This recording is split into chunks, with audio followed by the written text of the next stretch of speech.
let's talk rear delt row. So I prefer this movement rather than the rear delt fly. And the main purpose of that is because when performing the rear delt row, I'm going to find the shortest position of my rear delt.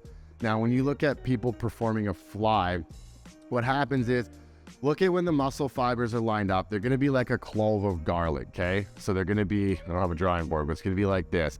When you are putting your arms up in here, you are shortening the top portion of the medial delt, but lengthening the lower portion of the medial delt.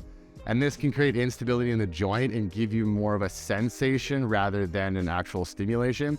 And what happens too is you see a lot of people, they'll hit a lot of their upper traps and stuff. So this is definitely not my go-to. Plus they'll do a lot of weight and like overextend, and it's just not one of my favorite movements. So I prefer the rear delt row. So how we're gonna get into position is, one, you'd probably have it about, chest height or so. I might wanna bring this pulley up here. And where you're going to find your shortest posterior, your rear delt, is where you have the most shoulder extension.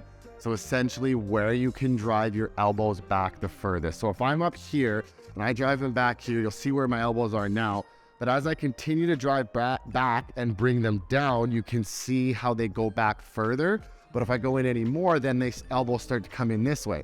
So right here, because that is where I can get the most shoulder extension, that is going to be my shortest rear delt. So I am going to stay in that path. Now, I'm going to really allow my scapula to retract, give it a little bit of squeeze at the end to really contract those rear delts.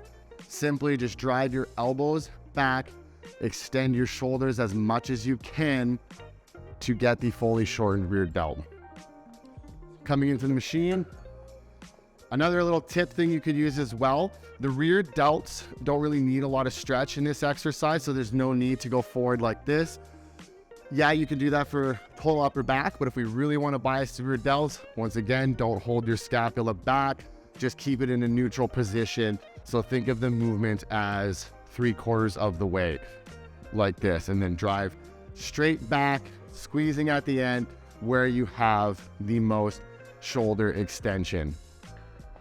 A view from the back is like this.